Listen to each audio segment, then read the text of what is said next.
everybody, this is Victor Huesca, co-author of Haunted East Los Angeles. You're listening to Haunted Mario. Happy hauntings!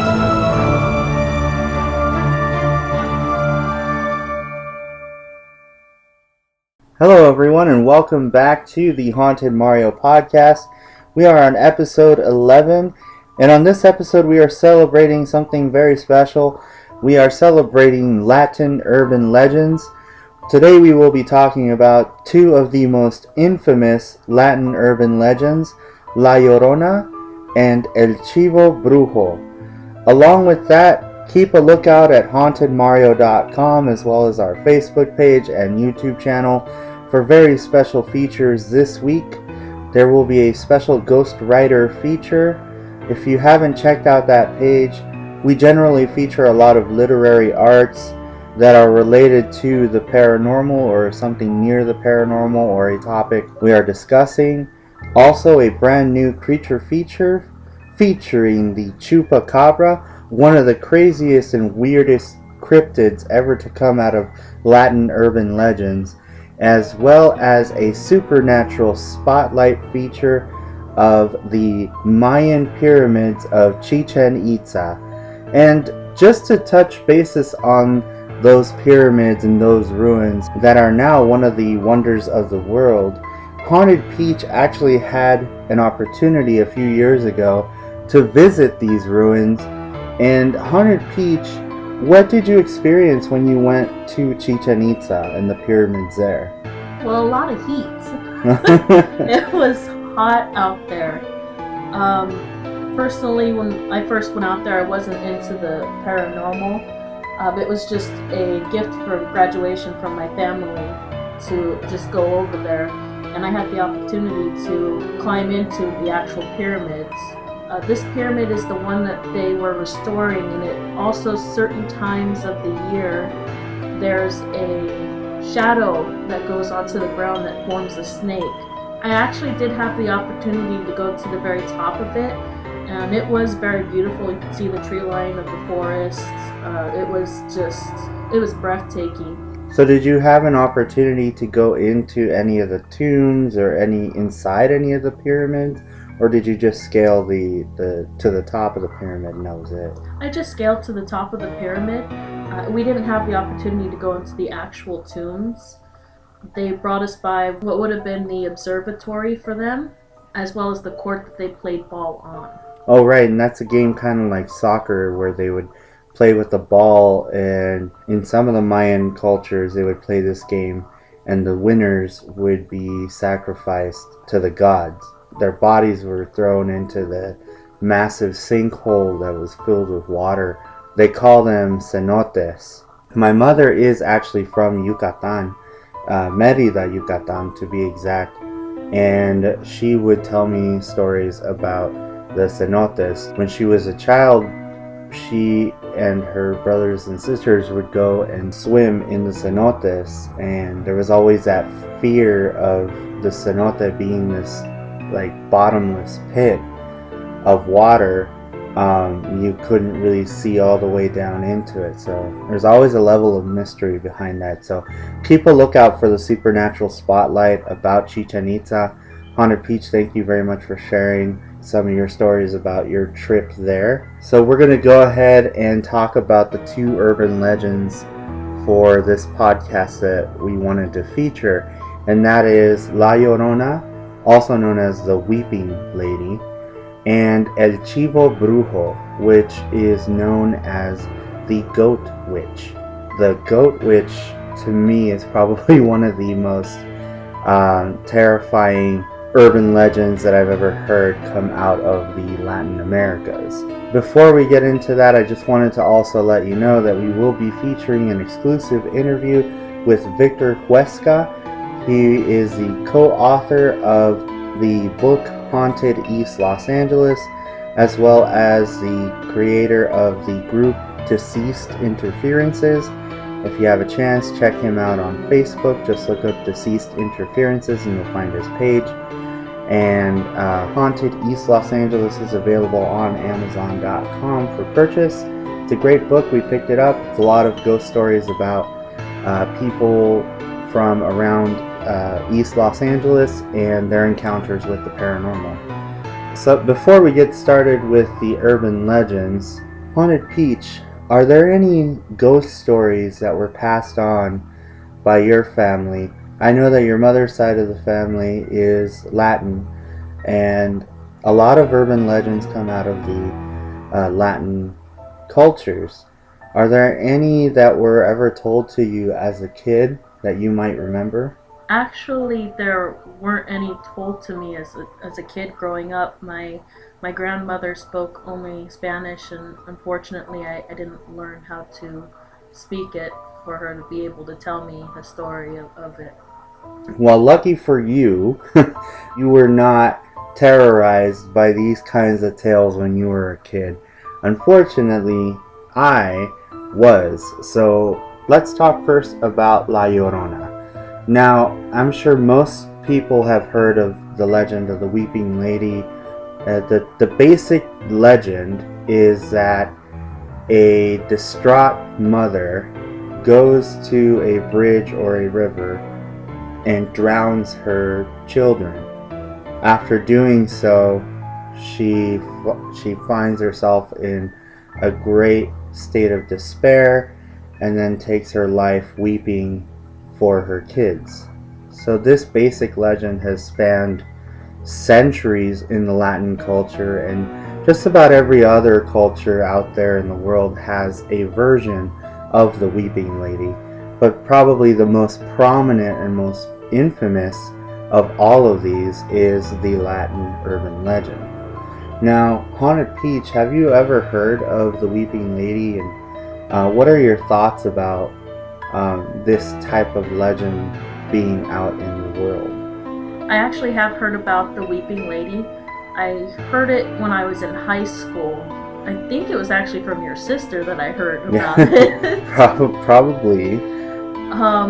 I personally, I rather enjoyed it. Legends are things passed down to us from relatives, friends, just I do believe that this legend does hold some truth in some way, but as with legends, there's no way to really debunk it. And that is very true. There's really no way to tell whether these legends are true or not, but I'm sure there have been instances in the past where scenarios like this have happened, and a traumatic experience like that would permeate an incredible haunt like La Llorona. And what I'd like to do is actually put a shout out to a very great website that offers some of the history in the legend that is La Llorona. You can go to layllorona.com. La Llorona is spelled LALLORONA.com.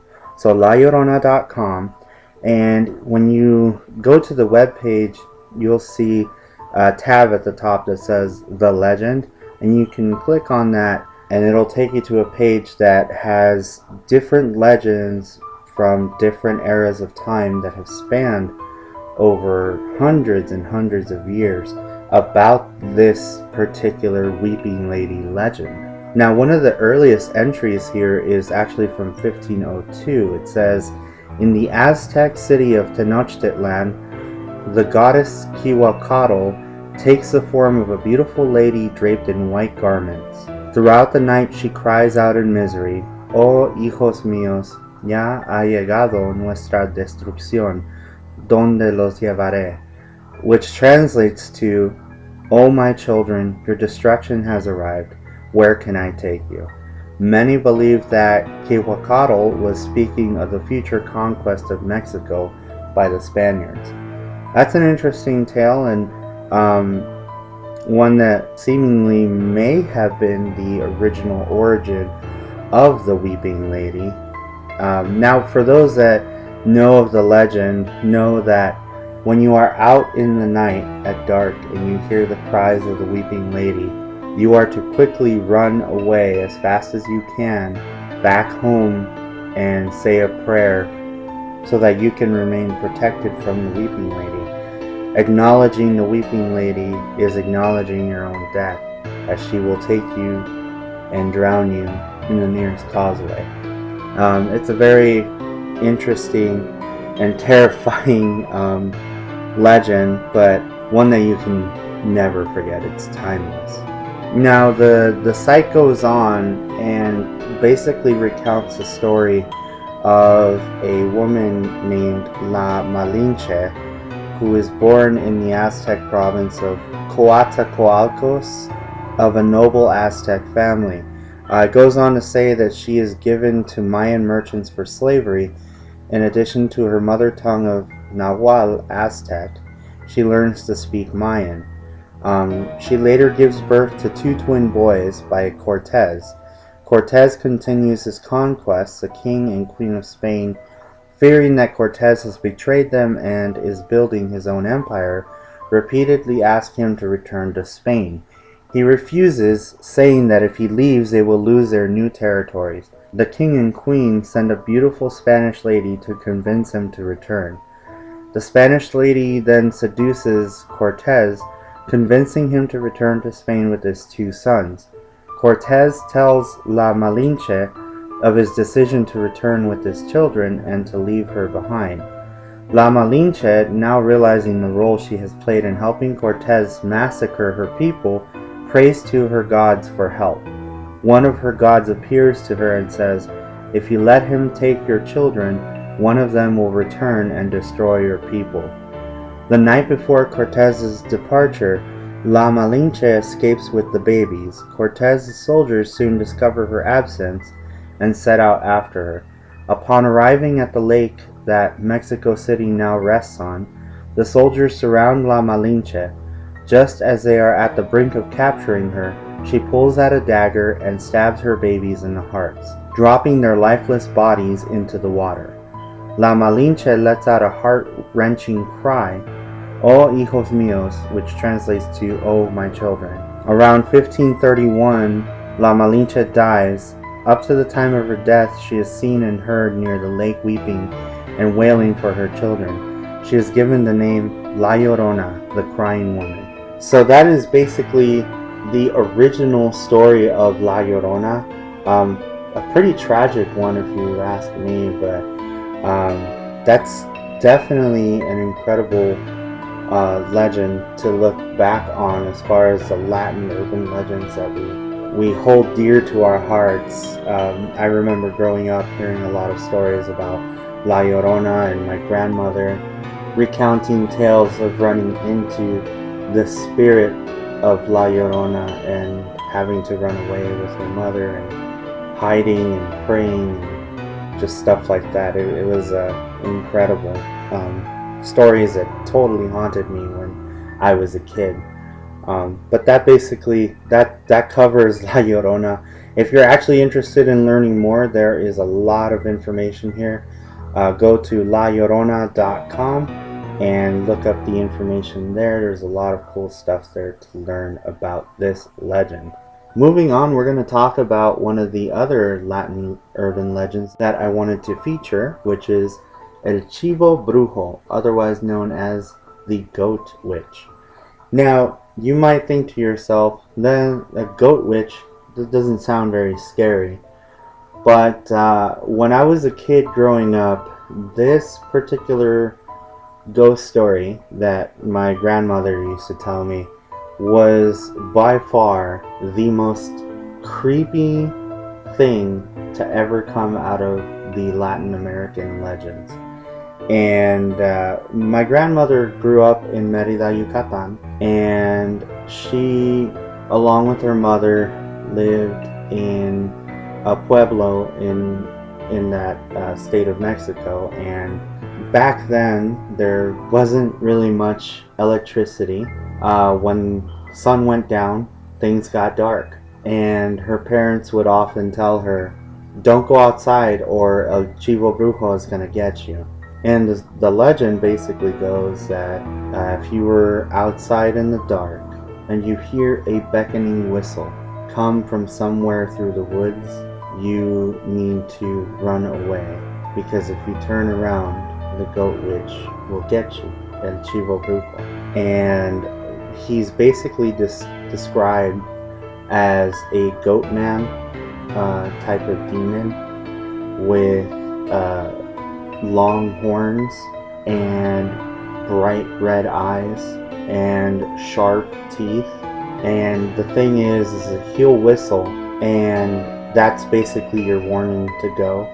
But he'll continue to whistle until you turn around. And the moment you turn around, he will be right up on you and grab you and take you away and eat you. And it's definitely one of the creepiest stories that I've ever been told. And El Chivo Brujo definitely still holds up to these days. I think that whenever you talk about demons in general, or demonic entities such as this one, there is this fantastical wave of dread that goes into your psyche, and there isn't any way to really quell that other than to learn more about that particular legend. At least that's how I perceive it. Now, Haunted Peach, hearing the story of this particular legend, if you had heard this as a kid, what would you have thought back then? I wouldn't have been able to sleep in my room, let alone go outside. And we had cats that we brought from outside and put into the garage. I would not have been able to do that. Yeah, and this story was told by my grandmother to me, and she would also tell the story to her children and her other grandkids. And the thing about it was, I grew up in Santa Ana, here in California, and there are definitely no woods out there. But even the sheer mention of El Chivo Brujo would prevent me from going outside in the dark. And our backyard wasn't very well lit. So when you would go outside in the dark at night, the back of the backyard was incredibly dark. And I remember if I left a toy outside, or if I forgot something in the garage, I would not go outside because I would be fearful of death, that El Chivo Brujo would come and get me. Now, the original name of El Chivo Brujo was actually the Y Chivo, and it's actually a legendary Mayan beast. It is described as a half-man, half-beast creature with burning red eyes, and is specific to the Yucatan Peninsula. It's often said to be an evil sorcerer who can transform himself into a supernatural animal, usually a goat, dog, or deer, in order to prey upon livestock. In recent times, it has become associated with chupacabras. Again, we will be doing a chupacabras creature feature, so keep an eye out for that this week on Haunted Mario. The Y Chivo is specific to the southeastern Mexican states of Yucatan, Campeche, and Quintana Roo. Alleged Y Chivo activity is sporadically reported in the regional press. Local Maya near the town of Valladolid in Yucatan believe the Y Chivo is an evil sorcerer that is capable of transforming into a goat to do mischief and eat livestock. Now, the name Y Chivo combines Spanish and Yucatec Mayan terms. Y actually comes from the Yucatec Maya, meaning sorcerer, spirit, or animal familiar, while Chivo is Spanish for goat, literally meaning sorcerer goat. You can see that these two particular legends that we're talking about today, El Chivo Brujo and La Llorona specifically, they originate from ancient Mayan and Aztec cultures, and their stories, again, have spanned many centuries, are still terrifying children to this very day. And so I just wanted to share those with you in light of this particular month where we are celebrating the Latin urban legends. I felt it would be really cool to talk about those too, and at least share my stories from when I was growing up and hearing about those. And if you have any urban legends from the Latin Americas growing up when you were a kid, feel free to share them. It doesn't matter if they're Latin or not. If you want to share your urban legends, we'd be more than happy to hear about them. You can post them in the comment section below. And let's move on into the last thing we wanted to talk about here, and that is our exclusive interview with Victor Huesca of Deceased Interferences, who is also the co-author of the book Haunted East Los Angeles. We had a moment to interview with him and hang out with him about a month or two ago, and we had an interview with him about some of his experiences in the paranormal, what started it all for him. And so here is a recording of that particular interview. Victor Huesca, of course, has been in the paranormal world for quite a few years, and he's seen and heard a lot of things in his travels. So check out the interview now and enjoy. So I'm here with Victor Huesca from Deceased Interferences. He is a co-author on the book Haunted East Los Angeles. So Victor, how long have you been involved with the paranormal world, investigating, researching, etc.? What kind of got you into it, and how long have you been involved in it? Well, since I was a little kid, I've always loved watching horror movies. I love listening to ghost stories. I'm a huge Halloween fan. As I got older, I wanted to experience more into the world of the paranormal. So I had this accident with my wrist, and I was pretty much close to death. And after that, it pretty much has opened up my eyes to what happens after you die. Where do you go? So that's where I wanted to go further with it. And I talked to a couple friends. My friends were into it as well. And we got a camera, a night vision camera. We didn't have no digital recorder, any equipment or anything like that. So we looked up some places online, and I remember one location really got our attention. It was this abandoned hospital in Downey. So we went there. We were all excited but scared at the same time.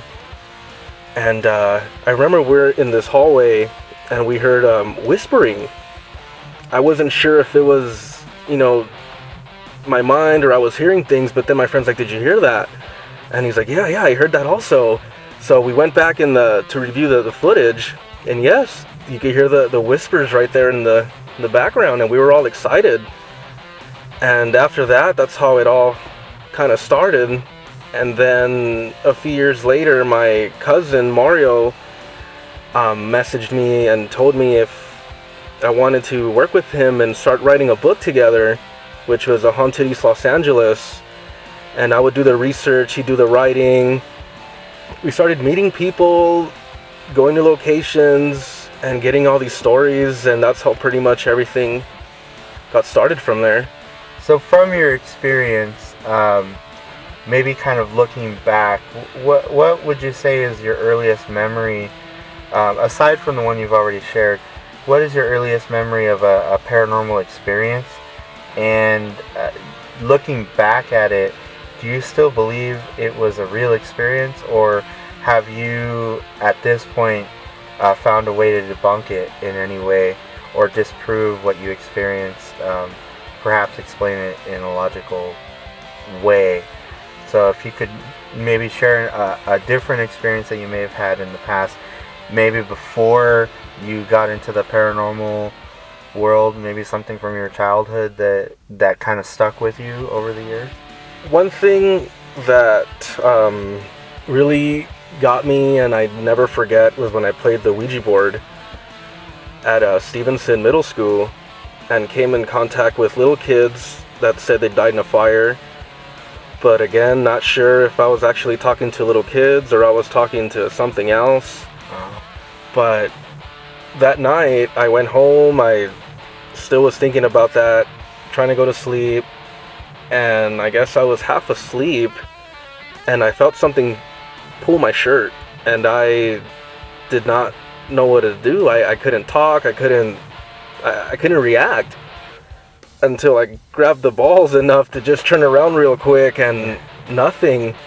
And then later on I started hearing two people talking, deep voices. I guess they were talking to each other, but they were mumbling and I could not understand what they were saying. I'm not sure if I got followed home from the school or what it was, or I opened up a portal to something else, But that, I till this day, I'm like, wow, I never forget that. Did you, looking back at it, do you feel like maybe that was your imagination playing tricks on you, or do you truly feel, or to this day, do you still feel that that was a true paranormal experience, as something that you could not have possibly explained away by any other means? At first, I kind of thought maybe I was dreaming, but then I'm not sure because I was half awake, but then asleep also, so I'm not really sure, but to me, it felt real. Mm-hmm. So I feel that was Authentic? Yeah. Okay. So you've already given us a little insight into kind of how the idea of the book Haunted East Los Angeles came to be. From that whole experience of doing the research for the book itself, was there a story in particular or an interview that was more challenging than all of the other ones, or anything that you found in your research that kind of stuck out to you the most out of everything that you came across? I liked every single story on there because everybody we met was really nice, and everything they told us we believed. But the one that really stuck to me was the house on Hubbard, which was where they caught Richard Ramirez. And when we interviewed some of the family members, you can just tell there was something darker, and it was something that it doesn't go away. I guess you needed to kind of be there to experience it and feel it with this family, how the way they were talking about it to a point where they would tear up. Yeah. And that one was, I think, one of the hardest ones that me and my cousin had to do for the book. But that one, I'd say, is the one that was pretty crazy. So a lot of the stories in the Haunted East Los Angeles book are real accounts of people actually experiencing paranormal activity. Yes.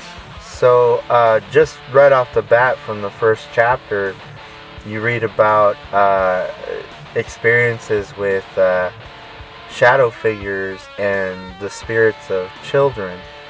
Aside from your experience with the Ouija board, have you had any other experiences in the past that weren't related to that, but perhaps like other child spirits that you may have run into, or any shadow figures you may have seen in the past, or any other notable paranormal experiences that kind of stuck with you over the years since you've been involved in the paranormal world? I think that the one that stuck to me the most, we investigated an office, which is my cousin's office in Pico Rivera, and that was our first ghost hunt together. Just off the bat, being in there, you felt just sadness. It just felt weird being in there, because I'd go there a couple times but didn't really feel anything until we were actually there overnight. And that's when I first captured my first disembodied voice, where we heard this girl humming and coughing. The funny thing is that when we were doing that, we had the Ovilus 3 with us, and we were getting words like cough and hung and rope. Wow. So to me, it sounded like maybe this girl hung herself and we were hearing her last breath, or I couldn't really understand it at the time. Mm-hmm. And before we were leaving, we were already going to call it a night, and out of nowhere I felt this huge energy boost just go through like my whole body, from my head to my fingers, my arms, my legs, like everywhere. I've never felt that, and like ever in my life.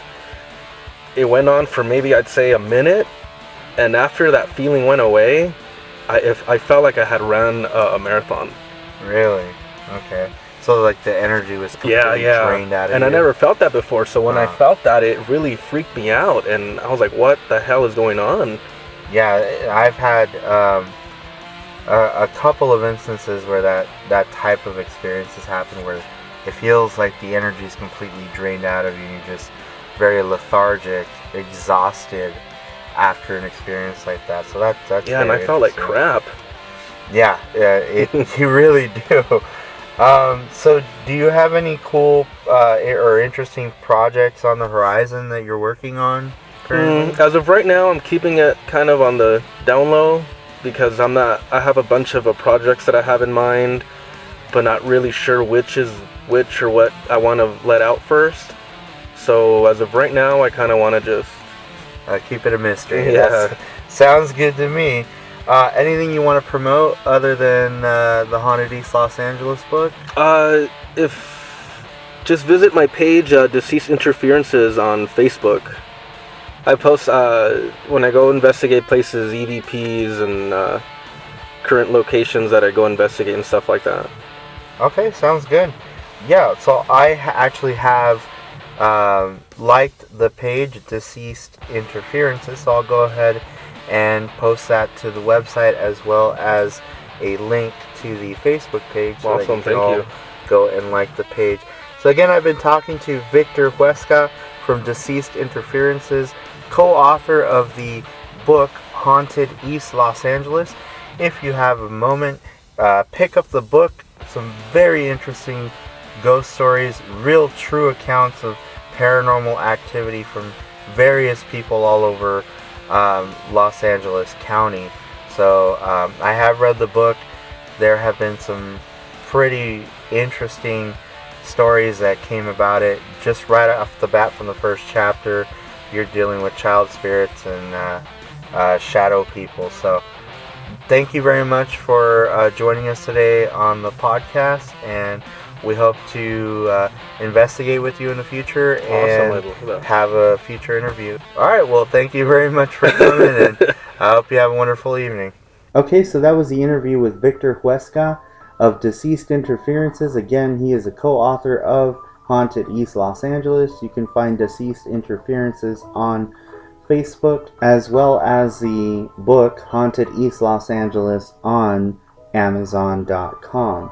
Now, Haunted Peach, we actually had an opportunity to go and check out a secret location that we attempted to investigate in Downey with Victor Huesca. Unfortunately, we were not able to gain access to this particular location, but something interesting did happen on our way out from that particular location. Now, we were walking back to the car. Can you explain what happened as we were leaving the location?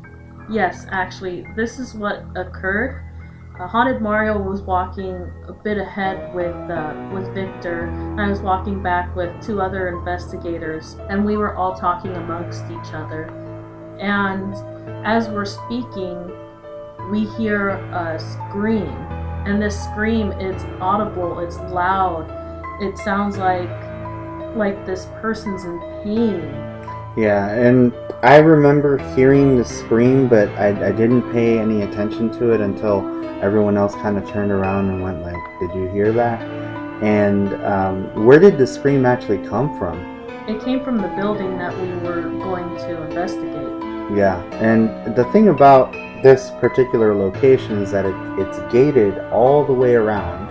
The buildings are all boarded up, and what this place is it's an old mental hospital that is now defunct and abandoned, and it's just all boarded up all the way around. And I would say it was probably around 11 p.m. at that point when we were heading back. I'd say about 12. Yeah, around that time was when we started heading back, and I do recall we're walking back through the parking lot that is directly in front of this building. And yeah, we heard this scream come out of nowhere. And honestly, I had thought, because of the neighborhood that surrounded it, that it was just some weirdo lady screaming out of nowhere. But everyone else pointed out that the scream actually came from the building. So that was probably the only paranormal experience we had at that location, aside from maybe seeing something move across the window in one of the second stories of one of the buildings. And actually a couple of us saw that. So other than that, that was pretty much it for that location. But we hope to return to it and be able to actually properly investigate it that would be a really cool place to investigate. I won't give out the name of the location because it is a secret location. We won't really disclose that information at this time, but maybe in the future, if possible, we will post more about it. Alright, so that basically does it for this podcast. I also wanted to remind everyone that we have posted our evidence reveal video for our last two investigations at the Virginia City Paracon, which included the Union Brewery, the Delta Saloon, the Mackey Mansion, as well as our trip to the Manzanar World War II relocation camp. A lot of cool pieces of evidence were captured at those locations, so check out that video now and listen to some really awesome EVPs, and we'll give our commentary on those as well, including some pictures of those locations where we went to, so you can see where we were actually investigating. Thank you everyone for listening in to our paranormal podcast. We definitely appreciate all of the support, and we love bringing you insight into all things paranormal. And just as always, happy hauntings.